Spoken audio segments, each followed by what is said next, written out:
कि हमारे सामने स्पीड, टाइम और डिस्टेंस का एक क्वेश्चन है। क्वेश्चन क्या है कि एक व्यक्ति स्कूटर द्वारा 24 किलोमीटर पर आवर की चाल से एक निश्चित दूरी तय करता है। यदि वह साइकिल चलाकर 16 किलोमीटर पर आवर की चाल से प्रारंभिक स्थान पर लौट आता है तो पूरी यात्रा के लिए औसत चाल ज्ञात कीजिए।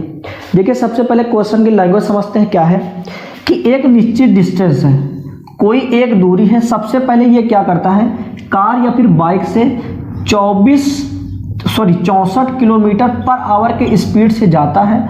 उसके बाद क्या करता है, साइकिल से ये 16 किलोमीटर पर आवर की स्पीड से वापस लौट आता है।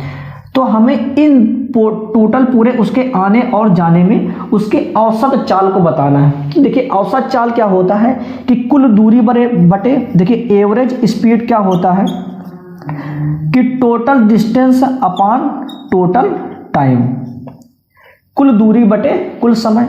तो देखिए, कुल दूरी हमें दिया नहीं है, लेकिन हमें एग्जैक्ट वैल्यू नहीं जानना है, क्योंकि हम दोनों को इसको क्या बनाना, एवरेज स्पीड ही बताना है। अगर अपनी तरफ से हम स्पीड क्या मान लें कि हमारा कैलकुलेशन डिस्टेंस हम लोग क्या मान लें कि हमारा जो है कैलकुलेशन इजी बना रहे। अगर हम मान लेते हैं कि 64 किलोमीटर की क्या है दूरी, जो आने जाने में सेम डिस्टेंस है, तो 64 किलोमीटर भी ऊपर भी होगा, 64 किलोमीटर नीचे भी होगा। अब ये बताइए कि 64 किलोमीटर पर आवर की स्पीड से 64 किलोमीटर जाएगा, तो इसका मतलब ये है कि इसको कितना समय लगेगा जाने में, 1 घंटे। अब ये 64 किलोमीटर इसको वापस भी आना है, लेकिन अब की बार स्पीड क्या है, 16 किलोमीटर पर आवर। तो इसको कितना समय लगेगा, 64/16 कहने का मतलब ये है कि 4 घंटे का समय लगेगा।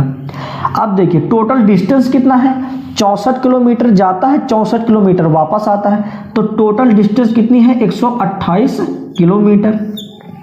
टोटल समय कितना लगता है, टोटल समय कितना हुआ, 4 1 5 घंटे, 5 घंटे का समय ये लगाता है। तो टोटल दूरी 128 है और टोटल समय कितना है, 5।